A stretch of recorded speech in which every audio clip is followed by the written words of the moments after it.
Wonder how much you're going to earn if you finish with a college degree, advanced or not, high school diploma, high school dropout, and what the comparisons are across a lifetime of earnings or annual earnings?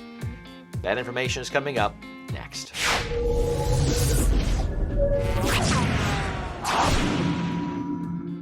So you're perhaps wondering if you are going to go to college.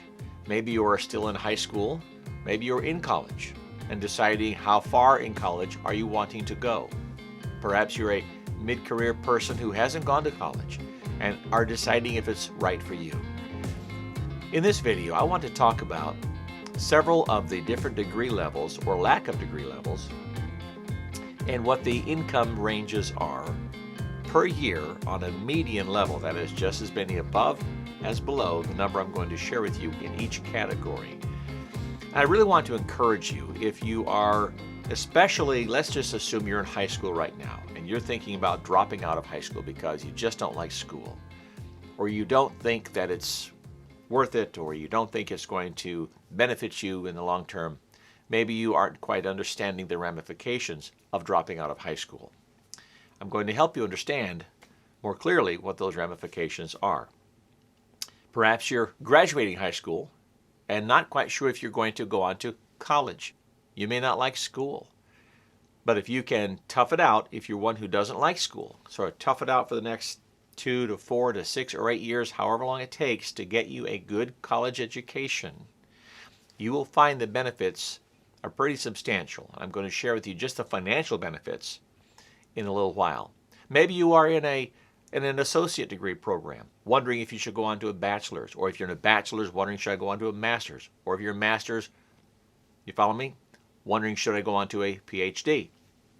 This is going to give you some insights about that as well. You know, many years ago, I saw a quote. I cannot tell you to whom it would be attributed, but it was decades ago. It said, if you think that education is expensive, try ignorance. Ignorance simply being the lack of knowledge, not knowing certain things. Well, this is hopefully going to help you understand that even if you go to college and have large college bills, student loans, however you go, that if you get a degree in a usable field, that is a degree that will benefit you, and not some generic sort of underwater basket weaving kind of degree that might not be of value. If you get a degree that's of value, that degree can catapult you financially for the rest of your career years. And if you are a young person, say in your 20s, you may have 40 or 50 years of professional growth and benefit as a result of getting a good college education. Okay? So I am a very strong supporter of college education. Bear in mind that many universities and colleges have sort of gone to a political leaning, political slant, and they try to inject some of the political flavors of the day or agendas in the education process. So you'll have to decide for yourself what college you want to go to, what degree program you want to go to, and if you want to spend your money at those institutions. The object, though, being to get a good degree that will pay well. Okay? So this is not going to go over different careers within each degree, but this is going to go over, just generally speaking, the averages, and these are just averages. So remember, some will make much more, some people will make much less than the number I'm going to give you. But I pulled these statistics from the Bureau of Labor Statistics and their comparisons across all the different degree categories, even if you didn't finish high school, comparing non-high school to non-college degree of a certificate program to an associate's, bachelor's, master's, and PhD and further.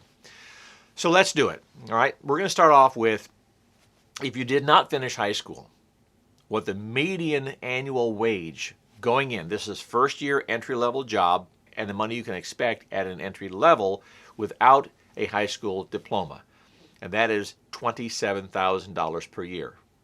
So again, if you're in high school and you're considering dropping out for whatever reason, know that the likelihood of you making a really good living one day is probably fairly slim unless you really develop into a different kind of a mindset as you go through life, but it will be a much longer slog to get where you might want to go financially.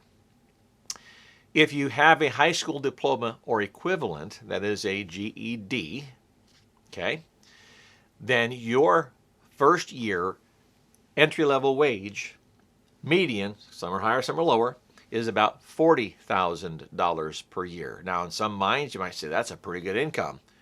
Depending on where you live, it may or may not be. If you are going to be one of two incomes in the home, then maybe it's fine if the other person is making $60,000 or $80,000 or $100,000. But if you want to make a good living, then an education beyond high school is more in your better interest. A post-secondary non-degree award, so that is a certificate of completion, a certificate, that gets you about $41,000 per year entry level, okay? If you have an associate's degree, which is a 2-year degree from, in most cases, a community college, if you decide to stop at an associate's degree, that's good.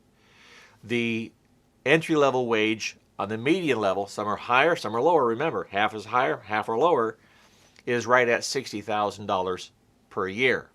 You notice how it's growing, okay, by the degree that you get. Now, this doesn't say whether it is a degree in business or art or philosophy or education, or it doesn't matter. This is just the degree level. Within each degree, lots of job categories will pay much more than others, much less than others, and so on. This is just the degree level, okay? So this takes into account all the careers within each degree level and sort of amalgamating them and coming up with what is the median, the midway point, not the average, the midway point for people with that degree level. So an associate's degree is $60,000. Then we go to a bachelor's degree, which is 4 years on average, and that comes in at $80,000. Now that's typical entry level with a bachelor's degree. Some will make much less. Some will make more. That's the median, $80,000. What I found interesting was with a master's degree, many positions that require a master's degree pay much more than those that require a bachelor's degree. But because there are so many different categories of degrees and career fields that require different levels of degrees, the median came in lower, believe it or not, first year. Now this is just first year, than a bachelor's degree. So a bachelor's was $80,000. With a master's, it's $75,000. But that does quickly surpass the bachelor's number as you go on in your career. So master's is far more beneficial to you if you're pursuing a career that requires a master's degree over time, as far as that career developing and growing over time. In fact, it has been estimated that the average lifetime earnings of a master's degree person compared to a bachelor's degree person, this is over a 30-year period, is roughly $300,000 more income over a 30-year period with a master's degree versus a bachelor's. But again, it can be all over the board depending on the specific degree that you have and the company and the industry for which you are working. So master's is $75,000. Then we jump up to PhD or doctoral, whether it's PhD, whether it is a jurisprudence doctorate, JD, whether it is an education doctorate, EDD, whether it is an MD, whether the doctoral programs. If you have a doctoral or professional degree beyond a master's, the median, now watch this, annual wage, entry level, is $125,000. So it skyrockets above that of a master's. For those of you who do not have a college education, or maybe are not supportive of college, and maybe you make more than $125,000 in your current career, remember that 125 or that 75 for a master's is entry level. They typically skyrocket way above that over a not terribly long period of time. And the reasons for that are far and wide. Not enough time to go into it in this video. In fact, that may be a different subject for another video. But long term, across a lifetime of earnings, A college education will far surpass income earnings of those without a college education. Now, these numbers I just gave you have nothing to do with those of you who may have these degrees and are self-employed, maybe making substantially more or even less, right? These are people who work for institutions, companies, organizations. So you're an employee, and these are the wages given that type of situation. Well, that's it. I do hope you enjoyed this video as much as I enjoyed making it for you. I hope you would like and subscribe and hit that notification bell. Share this with all your friends. And I hope that you develop or have the kind of career that you want to have.